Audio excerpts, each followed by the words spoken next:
बिल्कुल निश्चित तौर पर जो है मैं पार्टी हाईकमान का धन्यवाद करता हूँ।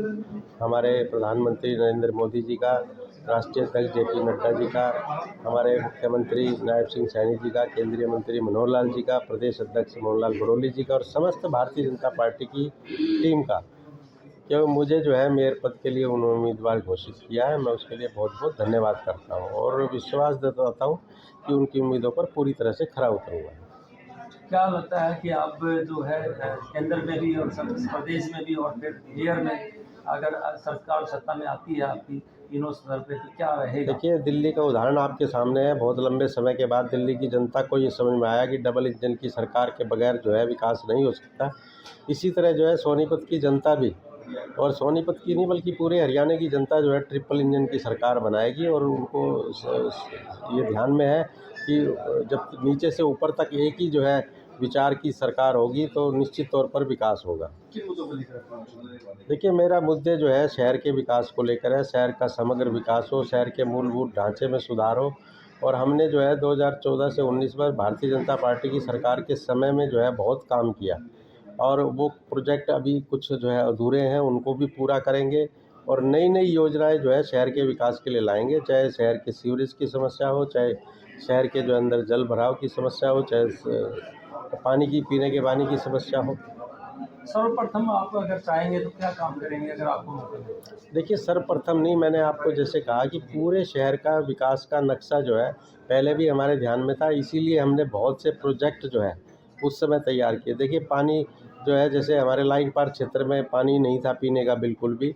जब 1996 में भारतीय जनता पार्टी और हरियाणा विकास पार्टी की सरकार थी, जब मैंने एक प्रोजेक्ट लगवाया, और उसके बाद जो है अभी ककरोई नहर से एक प्रोजेक्ट जो है लगभग वो तैयार हो चुका है। मार्च में शायद हो सकता है उसका पानी जो है जनता को मिलना शुरू हो जाए। तो ऐसे ऐसे बहुत से प्रोजेक्ट मेरे ध्यान में हैं, उन सबको पूरा करूँगा। मेट्रो को लेकर भी काफ़ी कवायद चल रही है, तो क्या आपको मान के चले कि आप? हाँ, बिल्कुल निश्चित तौर पर जो है मेट्रो की केंद्र सरकार ने मंजूरी कर दी है। उसके लिए सारा काम चल रहा है। कल भी जो है हमारे जो एसएमडीए है उसकी मीटिंग हुई है।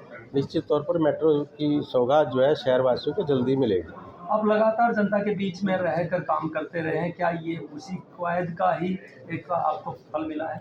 देखिए, निश्चित तौर पर जो है जब कोई भी कार्यकर्ता जो है जनता के बीच में रहकर काम करता है तो उसको पार्टी के अंदर जो है उसका प्रतिफल मिलता ही है। क्या कहना चाहेंगे सोनीपत की जनता को? देखिए, सोनीपत की जनता से मैं केवल एक ही निवेदन करना चाहूँगा कि वो जो है ट्रिपल इंजन की सरकार बनाने में सहयोग दे, मुझे आशीर्वाद दे।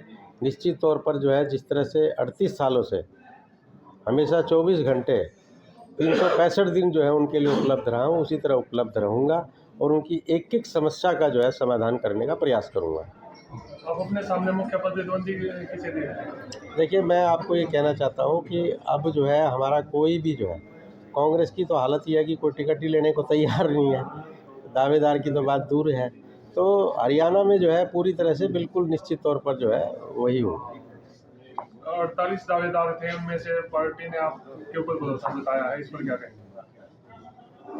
देखिए, मैं जो है पार्टी ने मुझ पर भरोसा जताया है तो निश्चित तौर पर जो है मैं उनकी उम्मीदों पर खरा उतरूँगा और शहर के विकास के लिए काम करूँगा। देखिए, मैं सबसे पहले तो हमारे शीर्ष नेतृत्व का और प्रदेश नेतृत्व का धन्यवाद करना चाहती हूँ। आदरणीय नरेंद्र मोदी जी, हमारे राष्ट्रीय अध्यक्ष नड्डा जी, मनोहर लाल खट्टर जी, हमारे मुख्यमंत्री हरियाणा के सैनी साहब, हमारे प्रदेश अध्यक्ष मोहन बड़ोली जी और सभी नेताओं का बहुत बहुत धन्यवाद करना चाहती हूँ जो एक बार फिर से भाजपा संगठन ने हम पर एक विश्वास जताया है। और एक मेयर का जो चुनाव है आज, क्योंकि डायरेक्ट चुनाव जब से हुए हैं तो एक अपने आप में एक बहुत बड़ा चुनाव है और राजीव जी को देने का काम किया है। और उसके साथ साथ मैं सोनीपत की जनता का भी बहुत बहुत धन्यवाद करना चाहती हूँ, क्योंकि काफ़ी लंबे समय से हम सोनीपत के लोगों के साथ, सोनीपत की सेवा के अंदर हम लगातार लगे हुए हैं। और जिस तरह से सोनीपत की जनता ने भी हमें हमेशा अपना प्यार देने का काम किया है।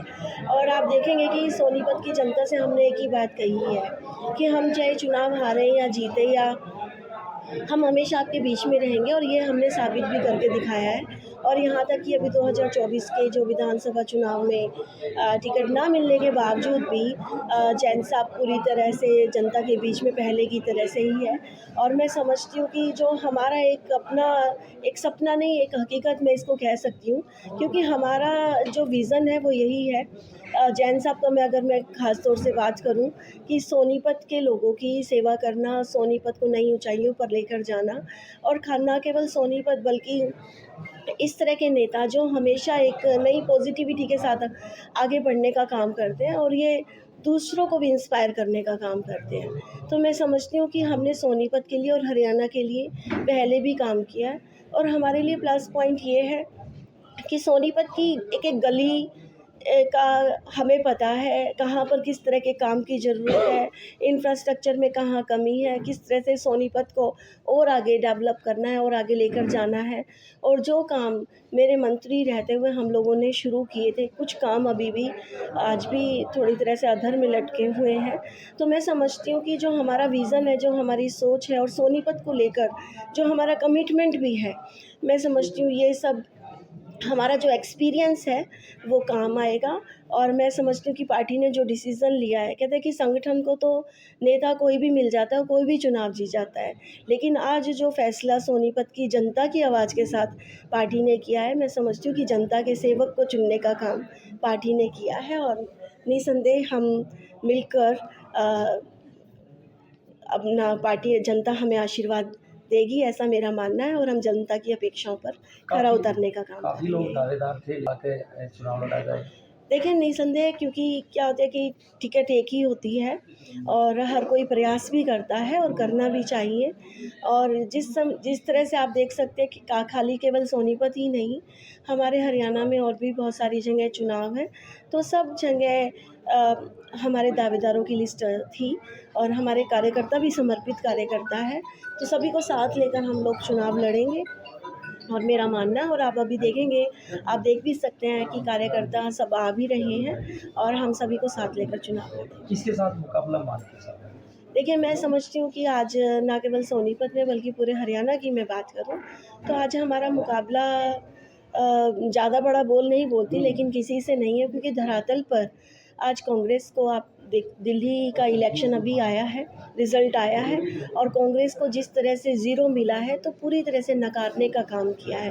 इसी तरह से चाहे वो आम आदमी पार्टी हो या अभी हरियाणा के भी हमारे अभी इलेक्शन हुए हैं, तो ऐसा नहीं लगता कि कोई भी पार्टी आज बीच में है। और सबसे बड़ी बात ये, केंद्र में भी भाजपा की सरकार है और प्रदेश के अंदर भी है, और ये ट्रिपल इंजन की सरकार बनकर ये विकास को नई गति, नए आयाम देने का काम करेगी। आपने मंत्री के तौर पर सोनीपत में कार्य किया है, तो जी। आप कौन सा काम ये देखते हैं कि जो उस समय नहीं हो पाया और वो अभी पूरा करने का आपका सपना है? देखिए, कुछ क्या आप देख सकते हैं कि जिस तरह से, क्योंकि मेरे चुनाव हारने के बाद 2019 में कांग्रेस का विधायक यहाँ से बना, और उस समय हमारे जो आप काम देख सकते हैं, चाहे हमारे सीवरेज व्यवस्था की बात करें या हमारा जो गंदे नाले को कवर करने का काम है, हमारे सौंदर्य करने के कुछ प्रोजेक्ट्स थे, हमारा बस पोर्ट बनाने का एक प्रोजेक्ट था।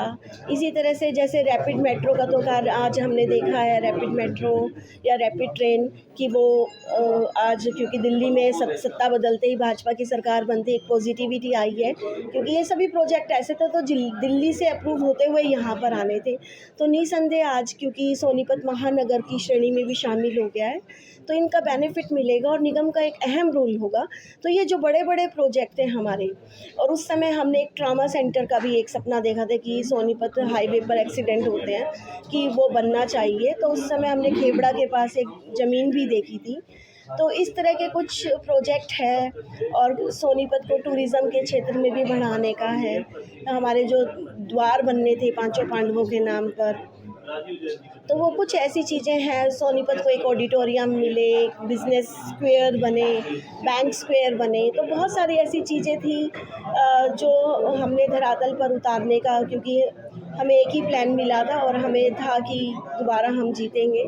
तो निसंदेह जो हमने सोचा है उसको हम आगे लेकर जाएंगे, और इसी विज़न के साथ चलते हुए हमने उस तरीके का विकास होगा। देखिए, जहाँ तक अगर हम किसी सिटी के साथ कंपेयर करते हैं, क्योंकि हर सिटी की अपनी जो एक लिमिटेशंस होती है, अपना एरिया होता है और अपनी संभावनाएं होती हैं। लेकिन इतना मैं ज़रूर कह सकती हूँ कि आज जो गुड़गांव और फरीदाबाद जो हमारे सैचुरेशन पे आ सकते थे, आ चुके हैं, कि वहाँ जितना विकास तकरीबन होना था वो हो चुका है। और आज सोनीपत जिस तरह से यहाँ पर हमारे मारुति उद्योग भी आया, आने वाले समय में मेट्रो, रैपिड ट्रेन, अभी हमारे एयरपोर्ट को रास्ता जा रहा है और सोनीपत प्राधिकरण भी बना है, तो आने वाले समय में जो सोनीपत के डेवलप होने की संभावनाएं ज़्यादा हैं। तो निसंदेह हम गुरुग्राम से भी कुछ मॉडल लेंगे। और जिस तरह से शनि मंदिर का मेरा जिसमें जब मैं मंत्री थी तो मुझे भी उस समय बहुत कुचोड़ता था कि क्योंकि हमने गुड़गांव के अंदर भी पानी भरता था बहुत ज़्यादा, तो हमने वहाँ पर जिस तरह का इंफ्रास्ट्रक्चर डेवलप किया कि मैं सोनीपत के अंदर भी हमारे कुछ एरिया ऐसे हैं जहाँ पे जल भराव बहुत ज़्यादा होता है, जैसे शनि मंदिर का अंडर ब्रिज है। तो मेरा ये प्रयास रहेगा, हालांकि ये जो कार्यकाल जो जैन साहब को मिला ये बहुत कम है, 9 महीने का ही है, लेकिन मैं समझती हूँ कि जो अनुभव जैन साहब को है तो वो 9 महीने भी ऐसा काम करेंगे कि जैसे कई साल का कार्यकाल मिला है और जनता को निराशा नहीं मिलेगी। अपना पूरा 100% बेस्ट देने का काम जैन साहब और हमारी जो प्रदेश सरकार है, हमारी केंद्र सरकार है, वो मिलकर करेगी। क्योंकि अब माननीय मनोहर जी जो पूर्व में मुख्यमंत्री भी रहे, उनके पास शहरी निकाय विभाग भी है। सो मैं समझती हूँ कि हमें इसका जैसे कहते हैं सोने पे सुहागा, तो मैं समझती हूँ कि कोई प्रोजेक्ट अगर हमें लाना होगा, हालांकि समय कम है, लेकिन फिर भी हमारा पूरा प्रयास रहेगा कि सोनीपत में अभी जो भी लैकिंग है हम उनको पूरा करें। इसी तरह से जैसे वाटर ट्रीटमेंट प्लांट है खकरोई रोड वाला, मैं आपको बताना चाहूँगी कि मेरे समय में हमने काम शुरू करा दिया था और 2019 से भी पहले 18 में, और आज तक भी ये काम पूरा नहीं हुआ। तो कुछ इस तरह की चीज़ें हैं जो मतलब कहीं ना कहीं हमें भी कचोटती है। और जैसे मैंने कहा कि जैसे कुछ आदमी तो काम करते हैं कि ये कुर्सी हमें मिले, लेकिन आज सही मायनों में कहते हैं कि इस पद की शोभा बढ़ाने का एक पार्टी ने जो अच्छा डिसीज़न लिया है, मैं समझती हूँ कि जनता के भले के लिए है। और ये जो जन सेवक के रूप में जो जैन साहब की छवि है, वो लोग वेलकम करेंगे जैन साहब का, पूरी तरह से वोट देंगे और हम लोग विजयी होंगे।